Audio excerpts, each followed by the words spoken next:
Okay, so now we at the top of the hour, and I want to thank Okay. you all for coming. Hey, so, what's up, Jeff? All right, absolutely. Okay, thank you so much. We appreciate you sincerely. So, I'm Margaret Williams. Okay, and I am the author of the Empowered Leader publication. Okay, and where I help marginalized leaders. Okay,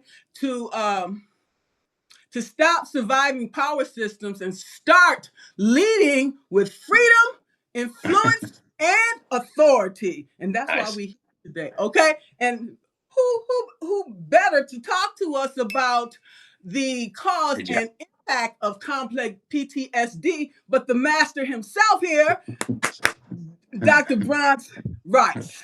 Okay? Now, Dr. Bronce Rice is a psychoanalyst, psychologist, and health and wellness coach with over 25 years of clinical experience. He is the creator of the Wellness Equation, a framework that rejects one size fits all health advice in favor of a personalized approach to wellness that accounts for an individual's unique psychological, emotional, and physical, okay, makeup. Now, the rest of it, I'm going to add to the article I was gonna because say throw in spiritual there if you don't mind, right? yeah, absolutely. Most Mind, body, okay, spirit. absolutely. So the rest of the information will be included in the article because we want to focus on this conversation today. And I made sure that the that people can of all walks of life can add comments and ask questions. Okay, because that's why we're here to be informed. Okay, so Bronce, please talk to us today about what brought you to Substack and the work that you do to help people to to learn and grow and Yeah. heal. Amen. Amen. No, so my journey, I guess if you call it right, down to Substack, it started. I guess I'd say started during the probably March 2020. So as the pandemic's kind of ramping up in various ways, um, I was no longer going to the office in person any longer. Um, so I started had to do telehealth, and I had kind of less time on my hands because a bunch of people ended up kind of calling me, wanting to come see me, and eventually I really couldn't see anybody more. It was just like I was up to here, kind of with the amount of things that I was trying to do, and so I was pretty stressed out, and yet I was at home doing all this stuff, and so I felt like I didn't, wasn't getting outside, wasn't seeing people, and I had more stress, and so I kind of like mentally, physically, spiritually, kind of felt like I was kind of like taking a dip, and I was like, whoa, but what do I do? And at some point, I'm at home trying to practice what I preach, and I'm riding this recumbent stationary bike that I have, right? It's like Okay. 6 in the morning. I'm trying to wake up, I don't start for a few hours, but I thought to myself, well, was there anything else you'd like to do to help people? Because you can't see everybody. And I had people who used to come see me 5, 6 years ago, and I'm turning them away in certain regards. And so, from what I grew up, that would be kind of considered a sin in various ways. Um, I felt guilty and whatnot. I'm like, all right, well, I'd like to help people, relieve some of my own guilt, feel better. So I'm riding the bike, trying to get my endorphins moving. And it kind of came to me, hey, why don't you write a book? I'm like, write a book? Like, you've never written a book before. You don't know how to write a book. I'm like, well, okay, but you probably can learn it. You've learned a lot of other things in life. You learn how to help other people. Why don't you learn to help yourself? And so I started to write a book, and eventually found an editor and whatnot. And she was she's saying, well, I can't find you online. I'm like, well, yeah, I don't want to be found. I'm like, I had some perceptions about what it would like to come online, and I don't want to do that. And so, but she's like, well, how bad do you want that book out there? I'm like, pretty bad, and so, and I get on LinkedIn first, right? And I'm like, it's kind of business over there. I'm like, hey, but it's all right, and then somehow I went to Medium. I'm like, oh, okay, there's more stories there. I kind of like that, a little easier. And then I came to Substack, and I'm like, well, what is this place? I'm like, this kind of has this feel good, kind of like odd, like I feel at home in some ways, but yet, what is this? And so I started a Substack, newsletter is what I first started. And so I think what brought me to Substack is, well, how bad do I want my book out there? I want to help people, but I want a book out there as well. So that's kind of what brought me. Yeah. Okay. All right. Now Now, what? yeah, that's exactly right. Now what? I mean, I think now what is what we're doing. Extending the conversation. Yeah, trying to be helpful to people. Yeah, yeah. No. I can really. I normally would want to ask you how you got to Substack, but I don't. I mean, that might get us too far afield in terms of the subject matter today. But if you wanted, if you No, wanted to. no, no. Yeah, yeah, sure. Because after I was forced to leave my career, 39-year career, okay, Yes, I wanted to yes, get there till I wanted to stay until this July. That would have gave me 40 years of service. Okay. That was a yeah. goal for me. Okay. And Mm, so I had a choice. Was I going to try to make it till this July, or was I going to just take the buyout that Trump offered? Okay. mm. So I said, do I want to live, or am I ready to die? Because if I stay on that Yeah, job, I'm going to be dead in maybe 2 or 3 months. So yeah. you know, I took that chance, and I'm just going to jump off that cliff and see where I land. Okay. I got all this experience. I got all these skills. I got these gifts. So let me see what God has Nice. for me out there. Okay. Okay.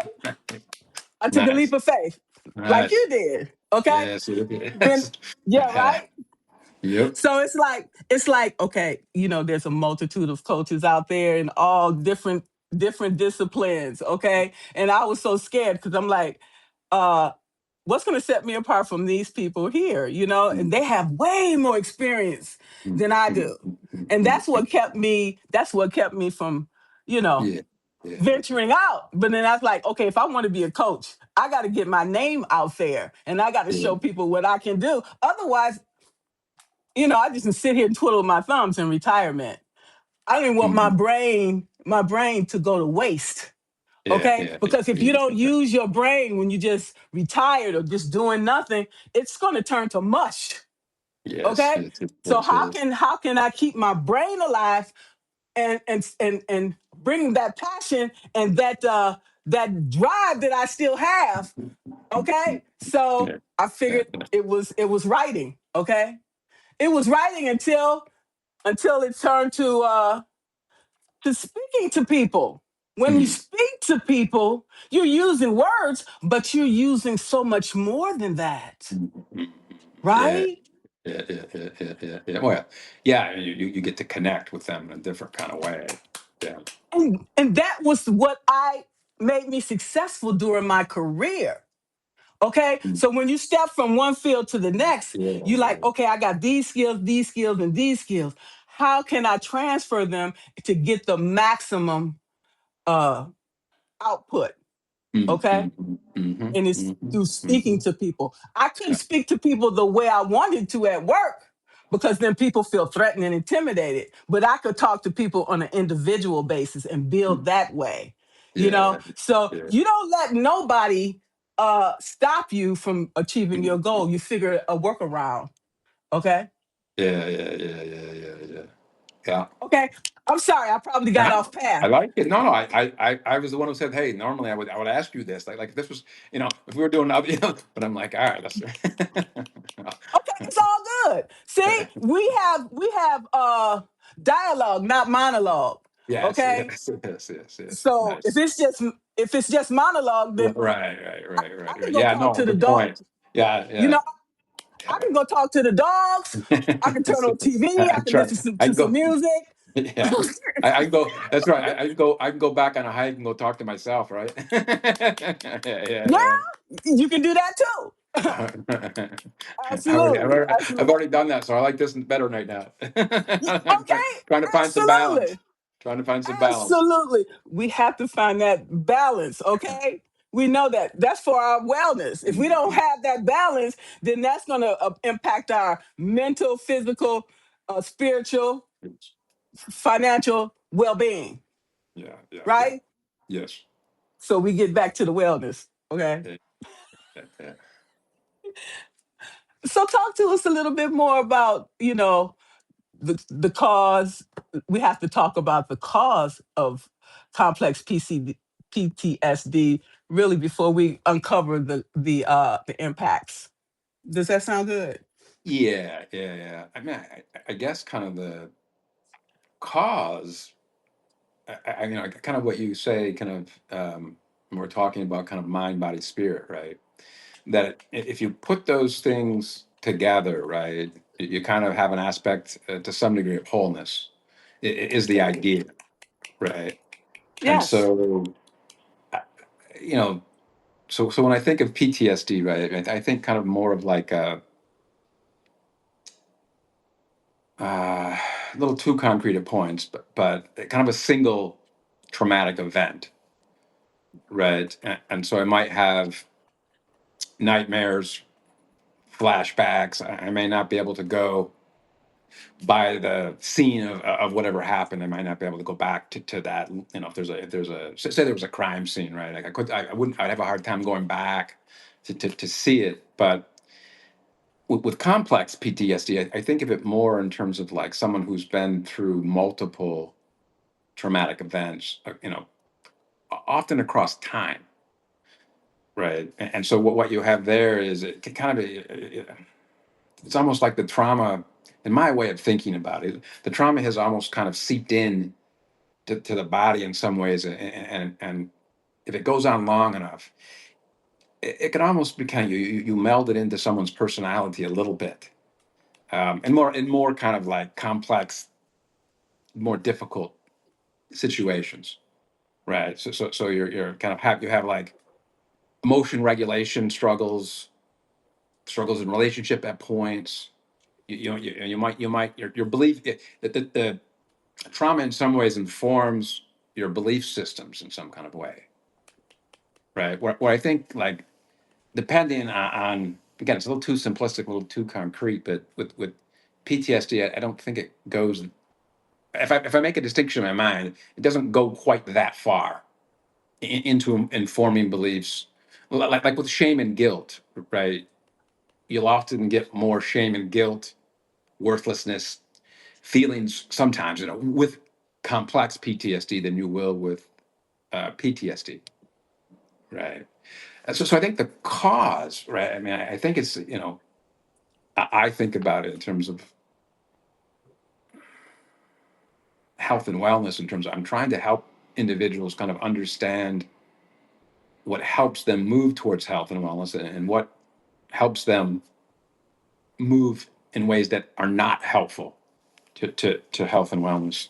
And so, you know, complex PTSD, I'm wanting to kind of see, well, often enough, it kind of impacts, kind of, let's say, relationships and social atmosphere in certain ways.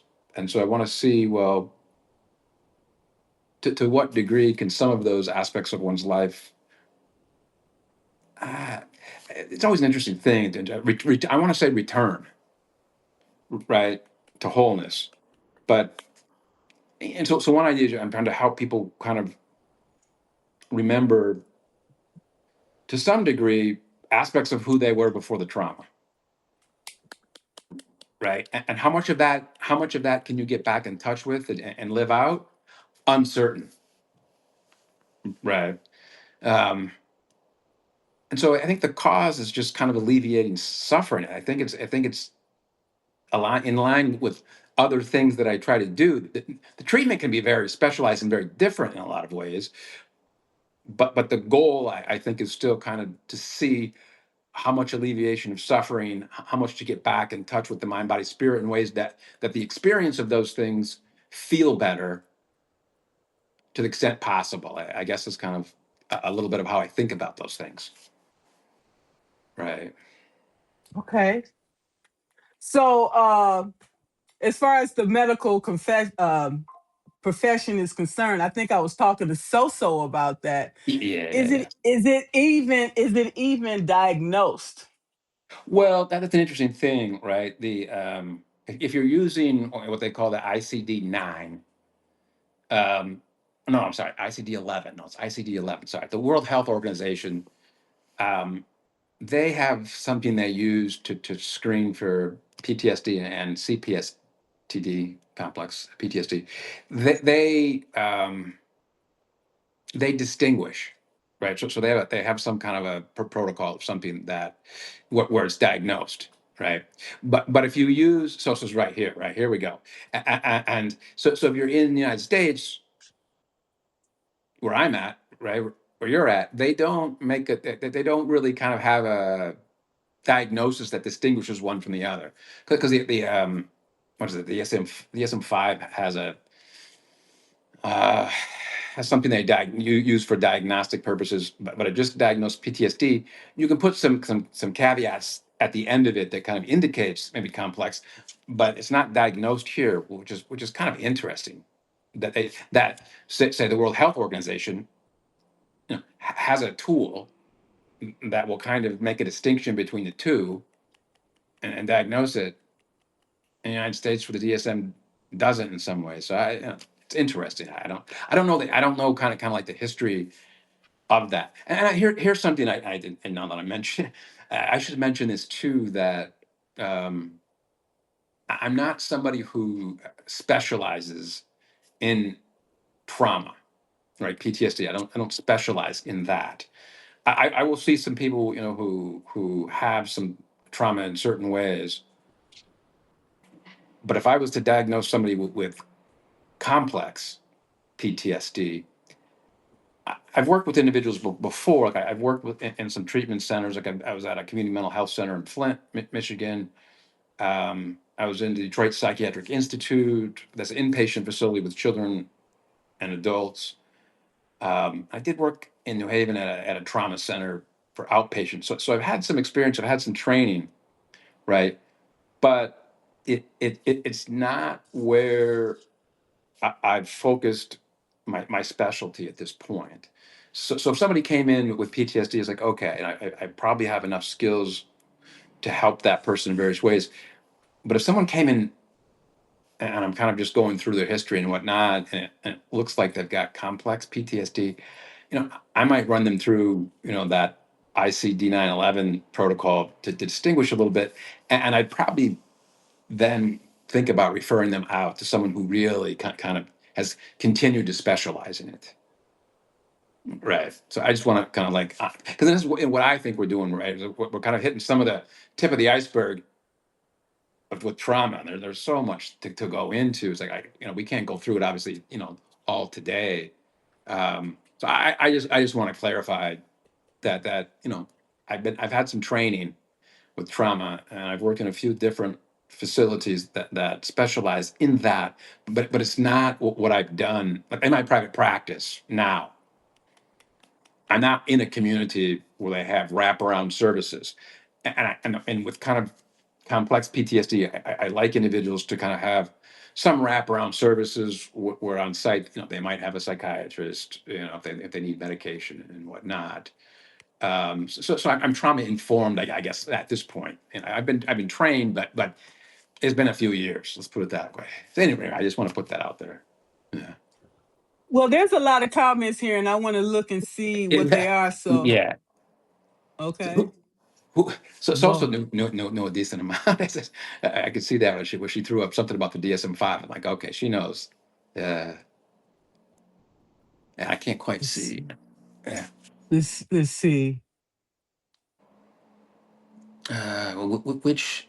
Which is So something. said she's Oh, grateful for this life. She just recently had a complex PTSD diagnosis. oh, okay. She did. Okay, okay, okay. All right, and let's see. Okay, Jeff said the choiceless choice anointed by suffering as a separate self, in separate self. Okay. Yeah, because I keep that, and I see such. Natasha said, No, no. Or s- Let's see. I'm no. I am a psychologist, psychoanalyst. I am practicing. I help people, um, but it's probably more in regard to kind of. I think about it in terms of holistic health. So I just think individuals who come in with kind of prolonged um, trauma of multiple events. Often, I think you need somebody who kind of specializes. Like if you're going to have somebody who comes back from the military, right? Who's been through some trauma, you know, all kinds of things to be said about what's it the Veterans Affairs, right? But they got services there that kind of people, individuals who that's what they do, right? But anyway, yeah. So 'cause yes, that's. yeah. Go ahead. I wanted to ask you. I know that the service members PTSD has to be high. Okay, Oh, the okay. number of people that comes back from it, because I was had two tours in Iraq and two tours in Israel, and so Yeah. some of the things I seen, Yes.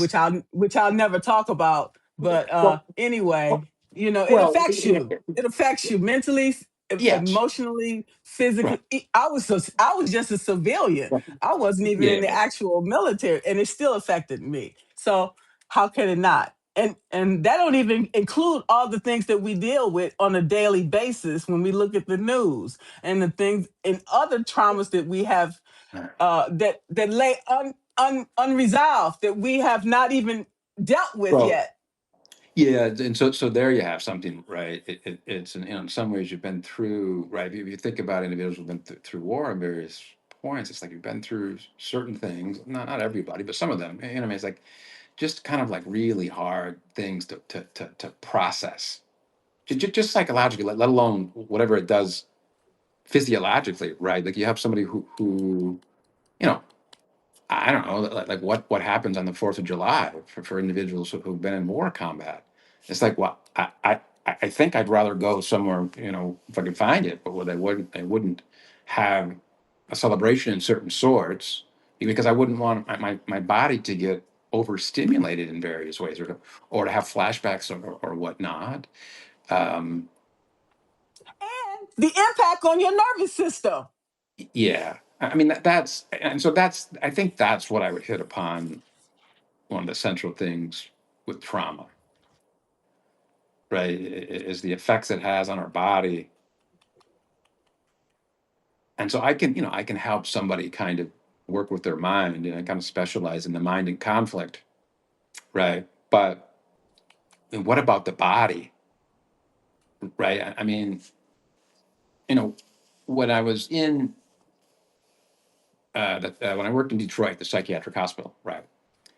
I would work with kids who were, 5, 6, 7 years old, right? And abused, all kinds of substance abuse from their parents. They might have had substance abuse. A couple of them were sexually abused, and just horrific stuff, right?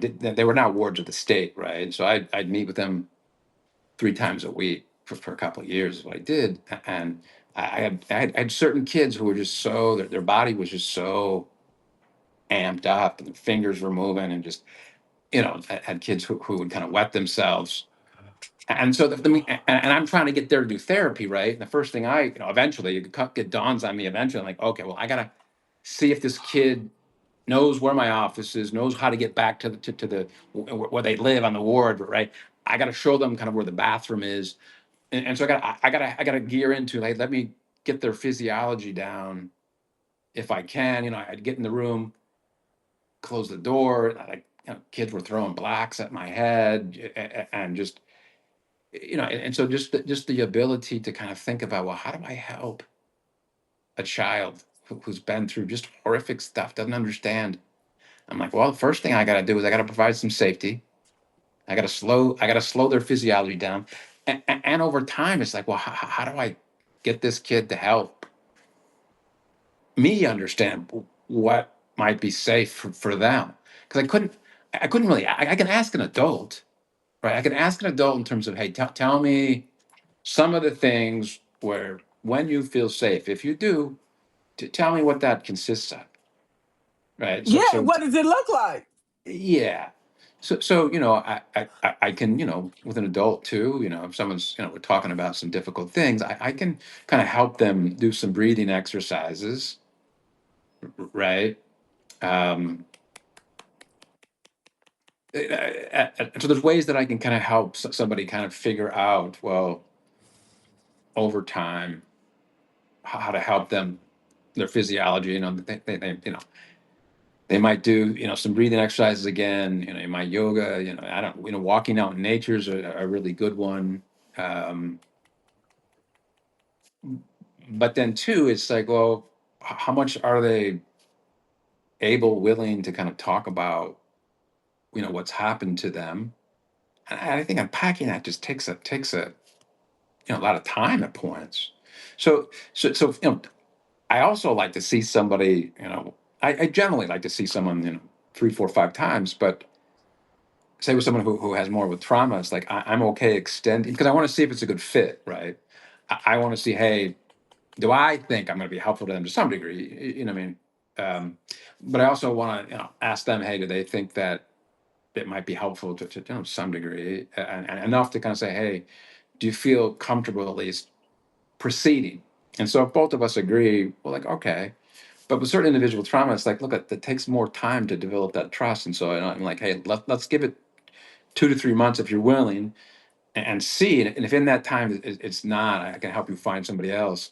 But a part of it is the safety. Yes, I also don't always know exactly what's going to help somebody. Although the physiology, as you mentioned, got to be top of the line, Let right? me ask you a question. My Yeah, thing is, okay, say you work with this patient for 3 months. My thing is, okay, you have to yeah. practice detachment because you yourself can fall prey to developing a relationship with this kid and knowing that this kid is Oh going to go no, right back into the no. system and they Yeah. might re-experience the same Oh thing yeah, that you helped them with. So it's like how yeah, your heart is breaking.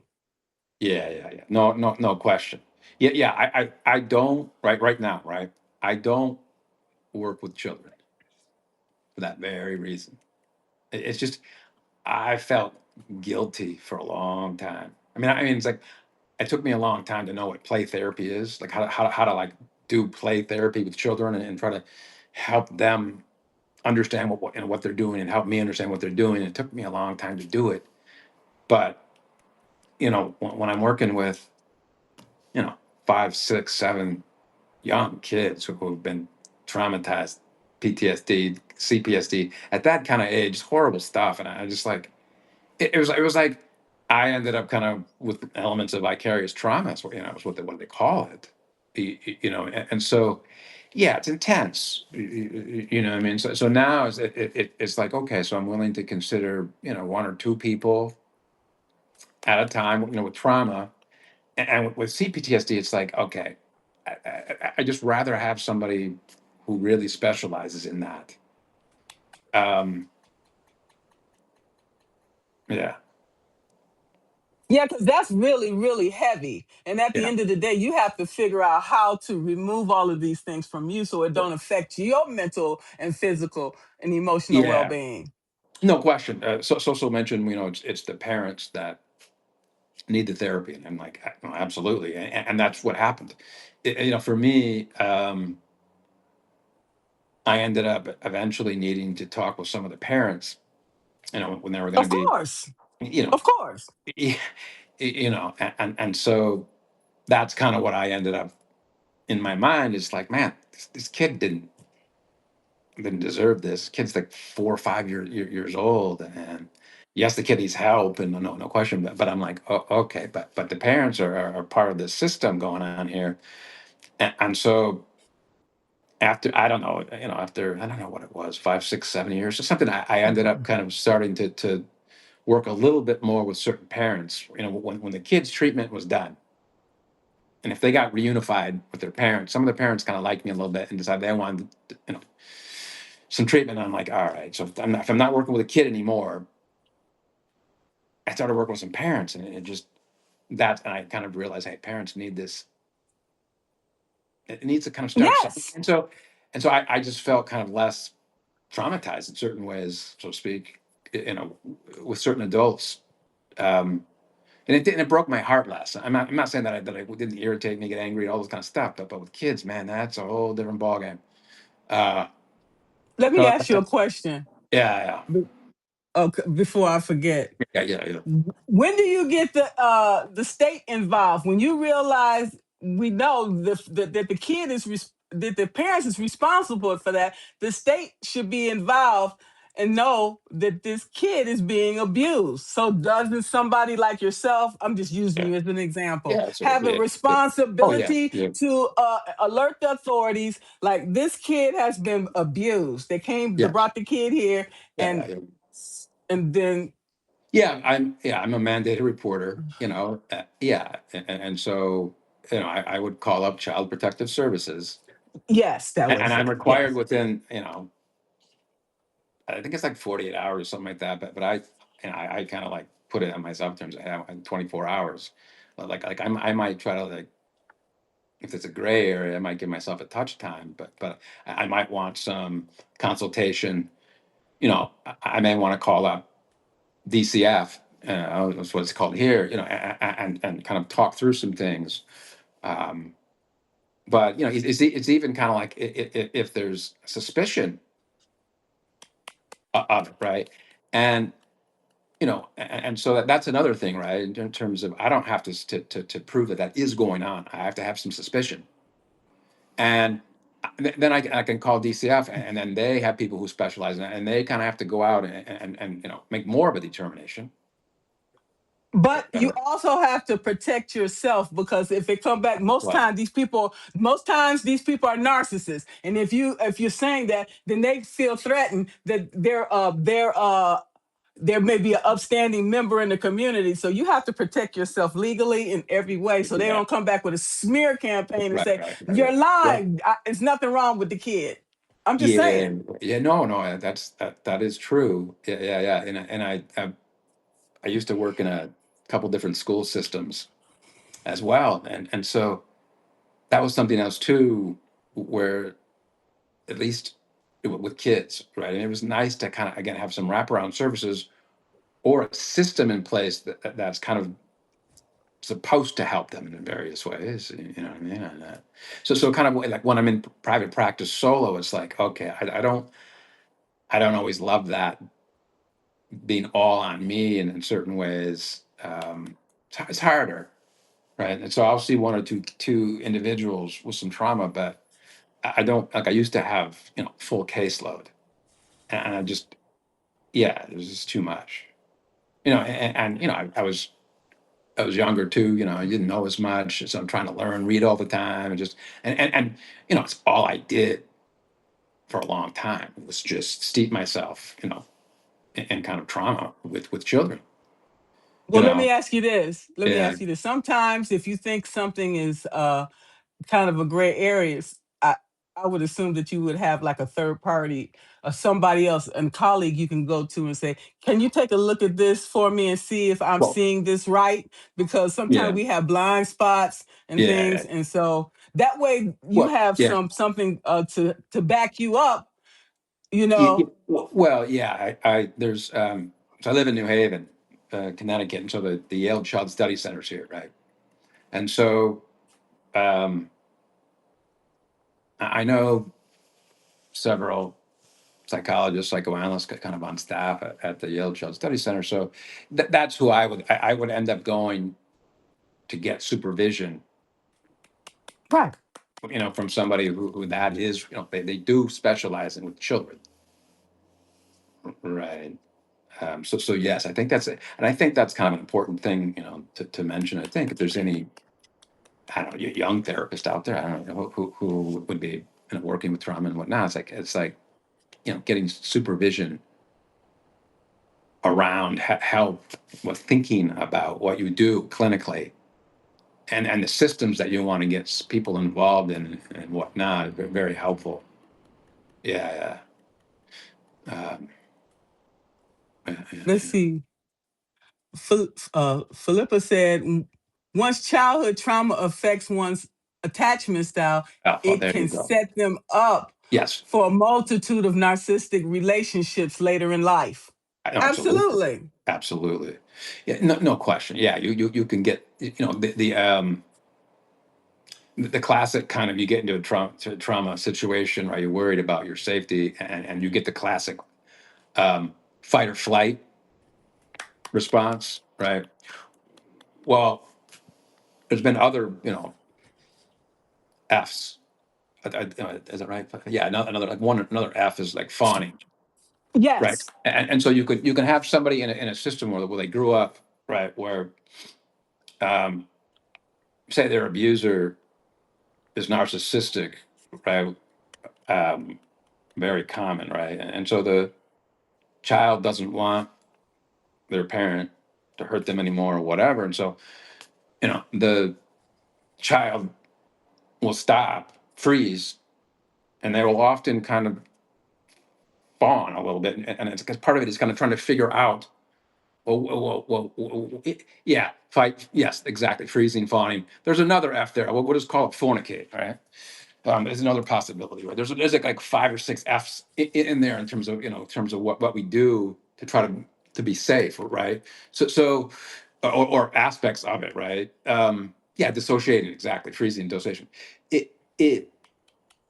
So in the fawning. Right. I can kind of like try to try to figure out what mom and dad wants, and then try to go about doing what they ask so that the parents will stop abusing me, right? It's like a safety mechanism, right? And so then if that's what if that's what you're geared into, it's like, well, later on, yeah, it can go into an attachment style. I can have an avoidant attachment style in terms of, hey, if that's what love is. If love is abuse, if I grow up in a system where my parents are abusing me and love is abuse tied together, right, in some kind of weird way, right? Well, who wants that, right? Not many people. And so I know what I can do. I can just not be in a relationship, and so I can be avoidant, right? So attachment styles with trauma, that's pretty pretty key in terms of trying to just figure out. We all have attachment styles. And I mean, and it's always interesting to see. Well, I might have a certain style in general, but what is my style once my anxiety, my physiology gets heightened for a longer period of time? Well, then what do I do? Right?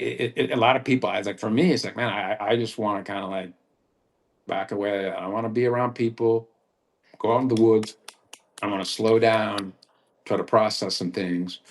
Um, but yeah, the attachment style. I could have ambivalence, avoidant. I forget all the Indifference. yeah, indifference. Yeah, I don't know, some kind of like I don't know, it's like almost like codependent. I forget what it's called. It's kind of attachment style, where you build a codependence on somebody. Um, That's yeah, the worst. That's the worst. yeah, Okay. yeah, yeah. So in some ways, the fawning, and then kind of trying to figure out what the adult wants. And then later on in life, it could be like, well, what does my boyfriend or girlfriend want? Let me say something before I forget. I Yeah, remember yeah. what I wanted to say. When we try to figure it, once we figure out what they want, then they keep moving the goalpost. They keep Well, moving the goalposts. And mhm, so what was prevalent in that second was fine, but the next hour it might change. So you yeah, never know. You give them what they want. And another thing is when person being abused, mhm, they are not going to tell you they are being abused because they don't trust you. Once right, they feel like they trust you, then they may start revealing things to you. So right. that's why establishing trust and rapport at the beginning of the relationship is key. No question. And with someone who's been through that kind of abuse at a younger age, it's like, yeah, I want to go about that kind of slowly in some kind of way, because if you're being abused and whatnot, you're put in a system relationship, if it's with a parent or a family member or whatnot, if that's what it is. I mean, your physiology is going to be heightened, jacked up, how you want to put it, more often. And so therapy, right? supposed to be a safe place. All right, but I'm not. I'm not sure about that. but I think, well, there you go, right? I mean, I've kind of said like why I might go about some things slower, right? And so one of the reasons might be in terms of, well, I can say I'm trustworthy. I can say therapy is supposed to be where you can say all the things you want and whatever else, right? But that doesn't mean just because I say it, someone believes me. I don't, you know what I mean? And so it was for certain individuals Exactly. like, yeah, yeah, yeah. Who are And so, you? well, exactly. Right. Well, hey, whatever, my mom, dad, boyfriend, girl, whoever, uncle, they told me I could trust them as well. And they told me they don't they don't want me to tell anybody. Exactly. And then so if I started off there by saying, hey, this is a safe place where you can tell me, important things, and that doesn't have to go anywhere. And it's like, well, in a certain world, it's like, well, geez, that sounds different, but almost similar to maybe what my parents told me.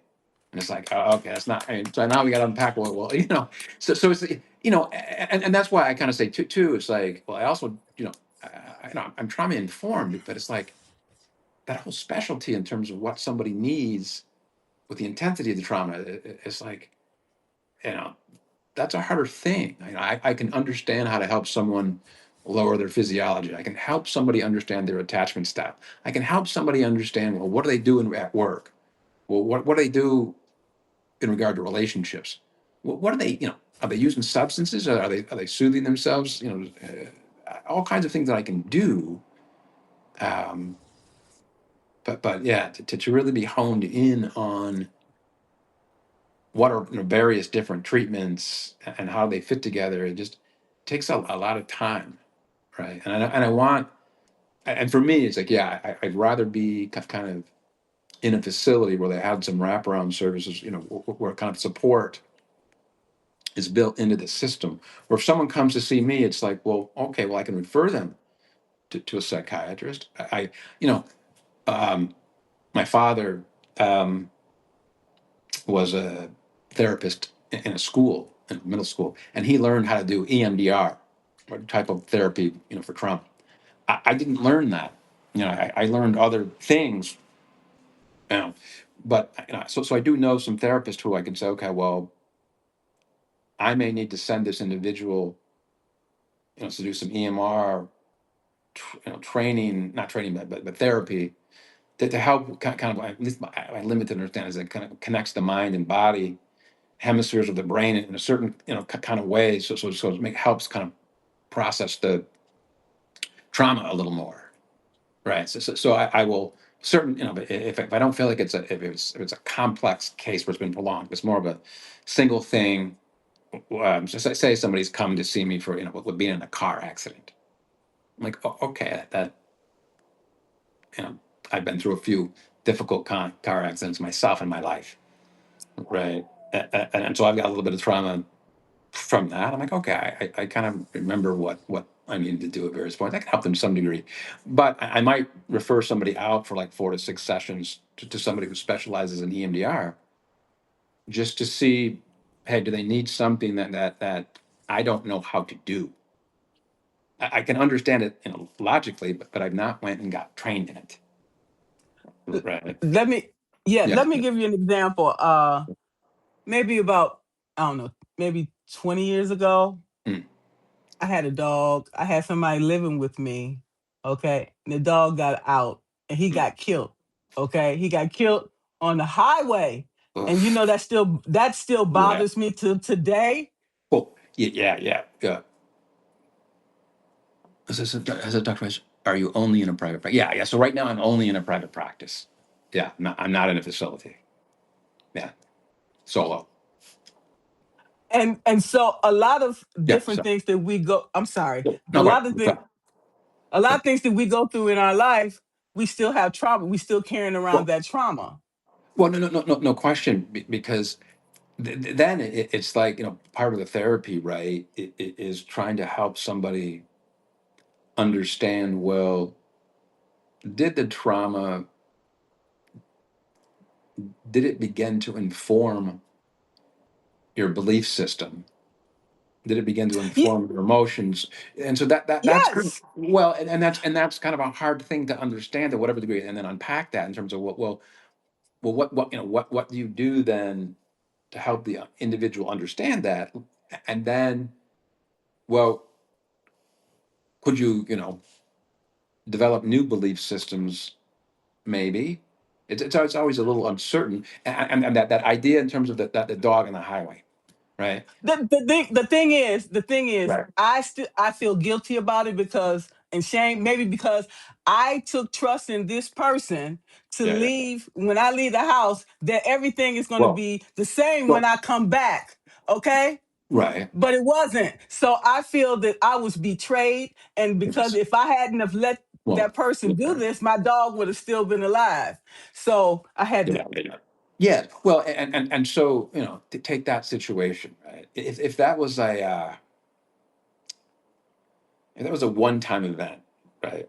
Where that's kind of uh, It was a one-time event. no, no, well, but you've mentioned other situations in your life in various ways, and Of course. so it wasn't a one time event, right? So the what could happen, right? If it's a one time event, all right. So maybe I then am able to kind of put it into context. I still have nightmares, probably. I still have flashbacks if I've seen the dog, right? I still might wake up in the middle of the night and hear the dog breathing, barking. And I look over, the dog's not there. Okay, um, but I don't know, in terms of, and again, I don't want to. This is not you and I doing therapy, so don't. But I mean, what did it do in terms of like, okay, so as you're kind of saying, well, I left the dog with somebody, and this bad thing happened. It's like, oh, okay, well, I get times that can happen. I mean, and I was in college at some point, living with a couple of guys, and one of their dogs lived in the house, and then one of the dogs got out hit by a car. It wasn't my dog, you know what I mean? But I was living there, you know what I Right, mean? And right, I knew the right, dog, right, you know what I right, right. mean?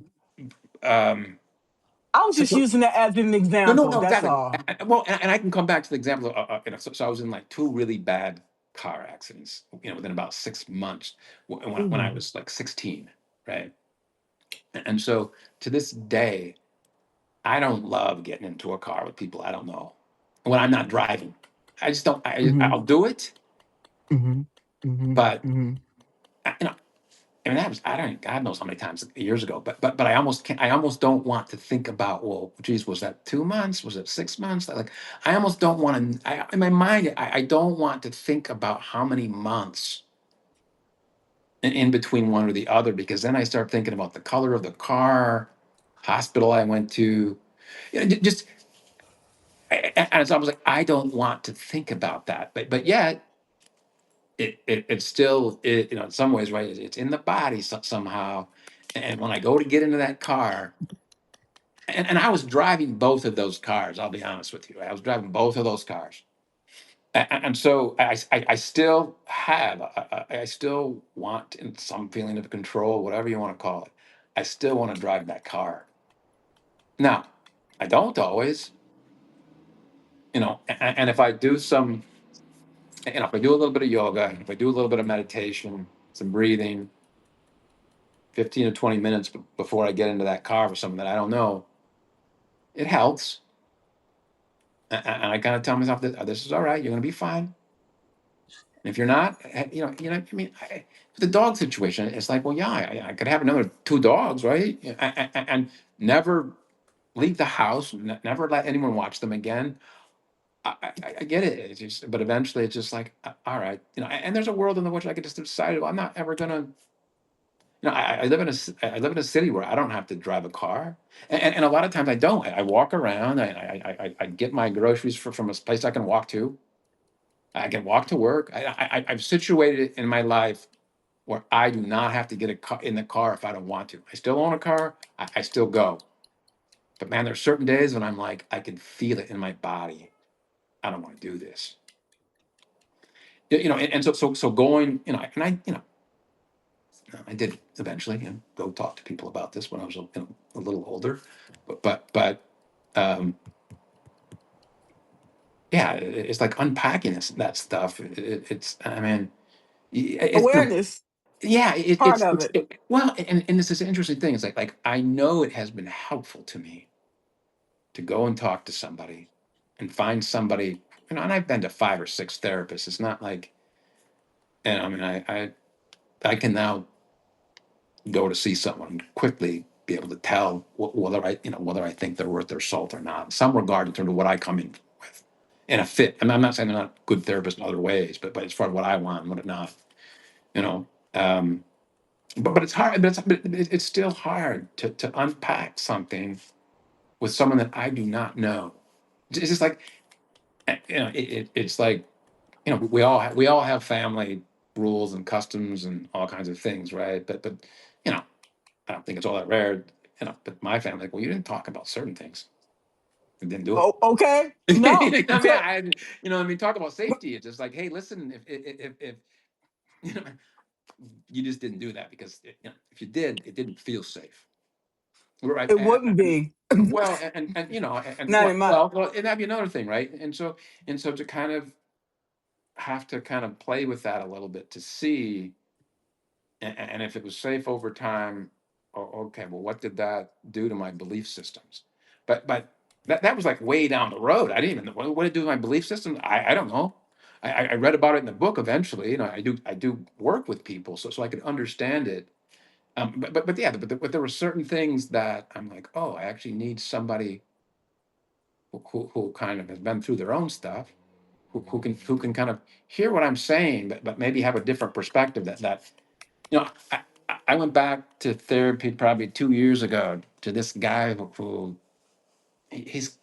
he's like in his early 80s, and Bless his heart. exactly, he's trained completely different than me. So we start talking, and it's I'm talking to him. He's the therapist, right? And we're talking a different language. And but guys, whip smart. So I'm learning things and thinking about therapy in other ways, and so it's very helpful to me. And yet, there's certain days I don't want to go. I'm like, nah, I'm good. I can call the guy up and cancel. I don't want to go. You know what I mean? But I'm like, all right, just go. Just go. But so in the room with somebody, I mean, what you said in terms of, I may not want to talk about that. I may not want to talk about certain things to myself. I Yeah. There it is. Third Yeah. party. Talk to somebody else. Yeah, right? Yeah, Nothing yeah. wrong with that. You're right, right, Uh, right. so let's see. Just said trauma is the identity and stored in your physical form in perception. Well, so when you start talking about identity being wrapped up into the mix, that is something that I begin to think about as an indicator of more complex PTSD. Again, it's not as simple and easy and concrete as that, but that is one of the things that, like, yeah, because if I'm through a one event, right, there are times when it doesn't have to hit in terms of incorporating the trauma. I don't have a better way of looking at it, but saying it, but that I take something in terms of, the world is not safe, and so I am going to stay at a distance. You want to put me in a room with 100 people and it's like at a conference and a talk, I'm at the back of the room, near the Near the exit. door. And but I didn't but I didn't understand why that was for a very long time. I didn't put it together. It just like, I'm like, well, that's just, I'm kind of socially aloof. It just kind of like, I like to be quiet. I don't want to be center of attention. It's just, but it took me a while to, like, oh, something's going on, and maybe you've taken that up into part of your identity a little bit. And then how do you Just work? How do you work with that so that now you nudge your identity a little bit more towards healthier aspects versus unhealthier ones, right? who, who's to say that's unhealthy? Because I Well, was in the yeah, I, well, okay, yes, I was in yeah, the yeah, military, and yeah, we yeah, have seen people we see people go in these nightclubs, and they tell yeah, you the maximum number of people that's allowed in there. Okay, and then when a fight break out, then people start stampeding. I want yeah. to be near the door so I can get Well, out first. well, so there's the That's thing. But there you have it, right? You have an element of safety in your mind, and it organizes some of how you think, right? And it's just like, well, is that normal? It is to me, For me, it is. yeah, I'm not. You know, I mean, you wouldn't get I wouldn't. You know, I mean, I don't wouldn't question. I wouldn't question that. You know, as far as I might question in terms of, oh, like I wonder, is that part of your personality after trauma, before trauma? You know, that's always an interesting thing, and it's a complex Case by thing. case, Yeah, it basically. is. Yeah, No, it is. it's case by case, situation by situation, and and to me, like the only time that I really care about a diagnosis in some ways, when people come to see me, it just I do want to know if they've got complex PTSD, only because I'm probably going to send them somewhere. And sometimes you have people come in to see me, and it's like, oh wow, you didn't tell me that. We're 6 months in. Like, okay, well, I'm not going to get rid of you. You know, I might have to talk to you about, hey, I don't specialize in certain things, and do you want to consider? But if we're 6 months in, like I'm willing to go get supervision. I'm willing to go get help. I'm willing to, you know what I mean? I'm not going to be like, hey, I'm going to be yet another person who abandoned you. Like once you develop your story, well, all excuse my language, right? Shit hits the fan, and it's like, well, then I'm gonna be another person who abandoned you. It's like, look, I don't want that. You know what I mean? But That there, means yeah. Go ahead. sometimes that's somewhat deceptive because you have a invested interest in this individual. Well, yeah. I mean, I think that's I mean, that's part of the reason I do the work, right? I want to help somebody. You know what I mean? It's Yeah, like, but yeah. if they don't give you all the information, how can Well, you really help them? but yeah, sure. No, I get that angle. No question. But in theory, right? Let's just say, you go to a therapist. You think you're going to tell them all that in the Hell first no. 3? Well, No. well, no, and so that, and what, no, and so there's the play, and there's the balance and the back and forth, the uncertainty. It's like life is never as clean as we want it to be. You know what I mean? It's just not. And so that's why it's like, what kind of the stuff that I do with health and wellness, right? I mean, yeah, I want it to be tailored. Yes, I think everyone should, get proper sleep, eat healthy, get some exercise. I don't care who you are. I don't care what age you are. That's going to help you. The serotonin, dopamine, the feel good chemicals. But how you go about doing that, when, where, and how, and why, it's like, yeah, I don't have to have you do it the way I say you're going to do it. It's like, got enough of that in life. Yeah, That's I like want being in the military. oh It's like, yeah, I don't. Yeah. It just. What I mean, I thought I grew up, so I didn't have that. I could come up with some of my own rules. okay. Yeah. Well, let's see. Philippa say, I understand everyone is different and reacts differently, but it's a pattern I've seen a lot, not Yeah. just in myself. That's true. That's No, true. no, no. It is. There are patterns, right? I mean, you do see a decent amount of like social isolation. I don't have to, but when the physiology gets high enough, it just things don't feel safe, and we kind of try to, so there are, yes, there are patterns, or else it wouldn't be, diagnosed. So say, flashbacks, nightmares, right? There are, when you're, yeah, when you go through trauma, there are things that get laid down for in our physiology for a lot of people. So there are patterns, and I think that's the thing is we are, all of us, I don't care whether you've had trauma or not, we are all creatures of patterns. We're going to repeat things that we have been exposed to at different points in our life, whether you want to or not. The question becomes, in my mind, are you going to be conscious of what you're repeating? And are you going to look at it, explore it, and decide whether or not you'd like to repeat other things? But with certain things, with trauma, it's just like I don't, I can be ramped up, and somebody can put their hand on my shoulder, and they're like, "Hey, good to see you," and I got a startle response like, "Leave me alone. I'd like you to take your hands off me." And it just, and it could be like, at certain times, it could be my best friend, and I didn't see them coming. And and so there are certain patterns that is true. We're all different, but you're right. There are certain patterns.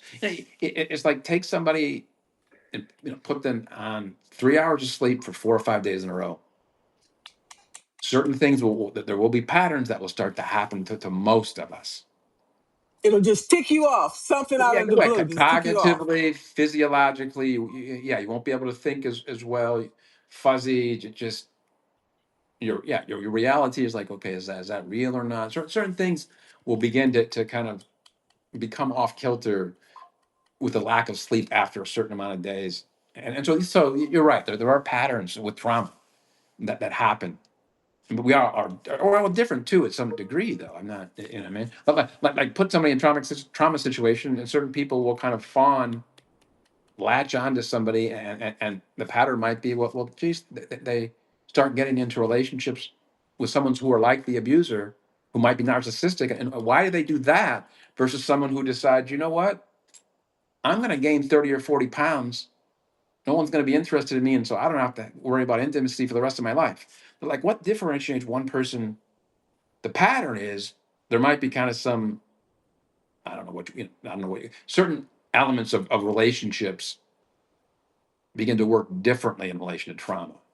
How that works is it is there are patterns, but it is interesting in terms of at the same time. Anyway, Just like you were talking about the lack of sleep, the same thing goes when your blood sugar is low or high. That yeah, affects too. So we have to take all of these things in consideration. yeah. It also says your inner temperament also plays a role. Absolutely, and absolutely.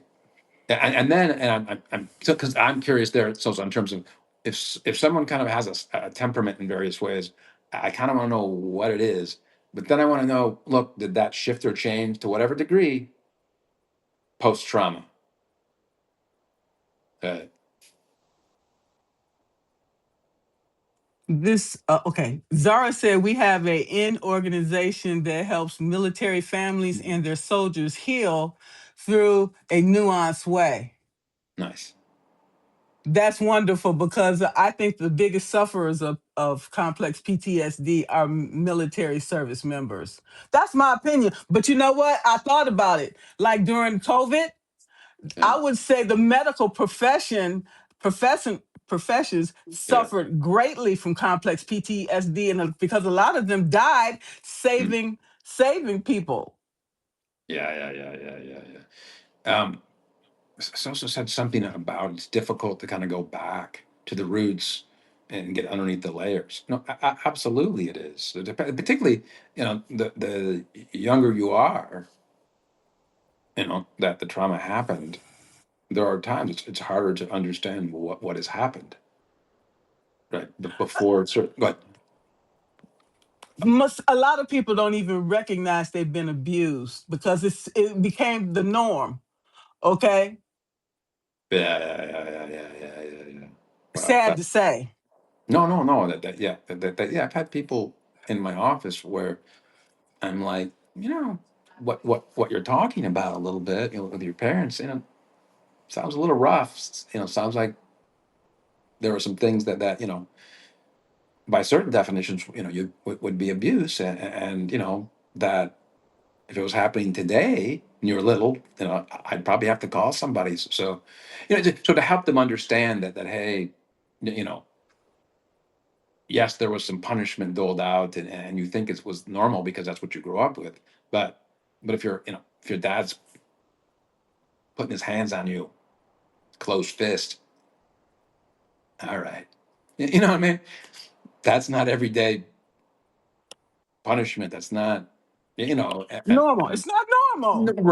right. Well, but if I get what you're saying in terms of in certain not neighbor, but in certain households rather, that may have been normal. But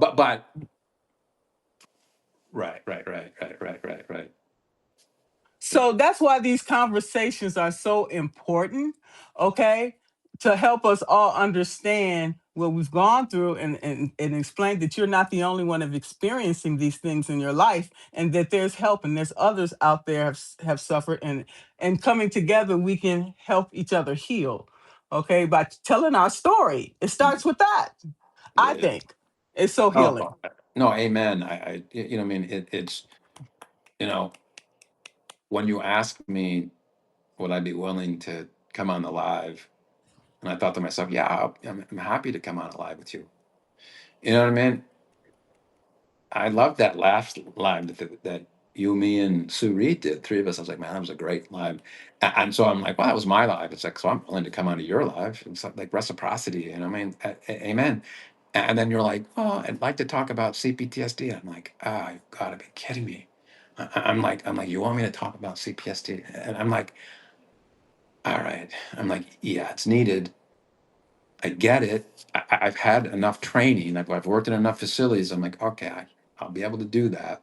It is needed. But I'm like, it's like, man, there are things that I don't want to think about. Right, right. See? But you just provided the counter in terms of what it's all about. And I'm like, that's why I decided to come on. Yeah, Right. because last year you and I and Sue Yeah, talked yeah, about yeah, yeah. Yeah. sadness, and there's correlations between Oh, sadness no. and this is Oh, what we're talking about oh, today. no question there is. No, no, no, absolutely. No, absolutely. Yeah, yeah, yeah, yeah, absolutely. Yes, so I'm glad you agreed because you're very courageous, and you from the D, we from the Midwest, so we got this, Right, right, okay? right, right, right, right, right, right. Yeah, exactly. I don't enjoy necessarily talking about my personal things, but that's how we help others, and that's really how we grow and we learn and we heal too. Yeah, no, no, yeah, no, I get it. I get it. Yeah, yeah. I've shared a smidge of mine, a little bit, Okay, okay, and all in right. terms of also in terms of who I help, but no, it is how we heal. And I think that I'll mention that like as far as Substack. I mean, I think that's what one thing Substack has done is it has put me kind of in comfortable situations where I've kind of been asked to talk more about myself than what I usually would, right? And Okay. I don't always love everything about Substack and what goes on and having to talk about everything, but it's made me more comfortable putting myself out there and following through and kind of sharing more about who I am. Um, so that's been that's been an interesting journey, because if I hadn't have joined Substack, I wouldn't have put myself out there and opened up more than what I'm used to doing. You know what I mean? So it's been that's Substack itself. For me, in some kind of way. I don't know, but it's been a little healing. I don't know what you call it, right? But you know, uh, Well, I know more about you now than I did before, so that's great. yeah, yeah, yeah. I'm not a soul who divulges a whole lot about myself. So that's what Substack has done. Is like, listen, you want to be on Substack? I'm like, I don't know. It's like, well, you're gonna need to talk a little bit more. I'm like, okay, sure. But you get used to stuff over time a little more. You know, And it'll allow you to sell more books. yeah. Listen, you know what? If I got to get my book out there. I got to have it find the light of day. So that would be nice if that's what happens. You know what I mean? Yes, that would be nice. I just what I mean, that whole in the midst of the pandemic, right? That's what I mentioned when I started writing it. Just like I just want to do my thing, and I'd like to help some people. In a younger day, right? In a younger day, if you had asked me to do what I do now, I'd have done it for free. I'd have done it for free. Now I guess I got adult responsibilities. I mean, I got to pay the mortgage. I got to buy groceries in terms of gas and whatever else. What I mean? It's like okay, so I gotta eat nowadays, and all that stuff. But so yes, it'd be nice to sell some books, but man, it'd be nice just to get that thing out there, and if it's actually helpful, I mean that's what it's helpful. It's like all Even right, better. yeah, How yeah, can yeah, it yeah. not be helpful? How Well, can it not be I'm hoping. helpful? I'm hoping we will see. We shall see. And Nice. we'll have to have But another conversation about nice. it. Fair. Amen. Fair enough. Then. Yeah. Okay? Yes. Yes. Yes. So are there any final comments or recommendations or suggestions you would give the good people here? I think kind of what you said just 2 minutes ago, 3 minutes ago, in terms of kind of sharing our story, kind of being more open. I mean, I get there, depending on open space, there are some limits to that. And yet, I think kind of what you're hitting upon is that it can be helpful to us. Um, so that's one thing I think in terms of, it is helpful to everybody. But I think kind of with trauma, I do think so with individuals who have wrestled with trauma and maybe not have been to see a therapist. It's like, I would try to see if you couldn't find somebody who specializes. I'm also of the opinion that it takes a little. If you haven't been to a therapist before, it takes a little while to get used to what goes on behind closed doors. Is it helpful to you? So I often tell people, hey, maybe go to see 2 or 3 people twice. See who you feel you'd like to meet with. Check out their credentials. Ask around. Get some opinions about the individuals. Read the reviews on Psychology Today. You want a good fit, but you also want somebody. If we're talking trauma, you want someone a little bit more seasoned. You don't want to go with someone green. I mean, they can be helpful. Don't get me wrong, but when we're talking trauma, you want somebody who kind of knows what they're doing more. So that's a little bit about what I'd say, I guess. You know. I would also say too, Bronze, look into the internet and see if there are any local Oh yeah, yeah, yeah, yeah. like AA or something like that. They might have something, Oh yes, people go there, yes, they're suffering from this, yes. to support each other. You never know. And if not, you Right. can always start one. You can always start Well, one. and that's the whole thing with trauma too. Is how much, what are the systems that help people? How many do you want to be involved in? Which places? But AA, would be one of them. It's proven to help people, no question. NA. Yeah, I mean, all kind, and so, somebody may come to see me, individual therapy. I don't know, maybe they find a psychiatrist, maybe they go to AA.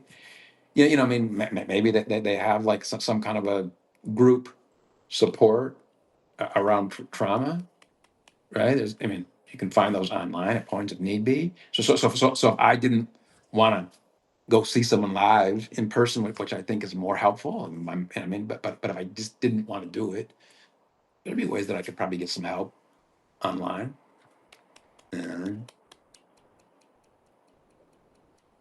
So I really want to thank you, Bronze, for this. This has been very, very helpful, and I hope everybody got something out of this. I know I got a lot out of it, and again, thank you so much. No, I appreciate you asking. You know what I mean? And it's been nice. You know what I mean? I was a little worried in terms of, hey, what am I going to dig up in my own mind? But it's Friday. I'm going to go. I'm going to leave. I'm going to go hiking in the woods. Good for you. You know what I mean? I'm going to take care of my physiology, and that's the one thing I would leave in terms of trauma. I do think it often needs to start in the body. The healing in various ways, right? So, man. Yeah. Thank you again, and you stay safe out there. I'm gonna do my best, Margaret. Thank you. I hope you do as well. And thank you, Thank everyone. you. Happy Friday. Thank you all. TGIF. Okay. All right, thanks. Bye bye.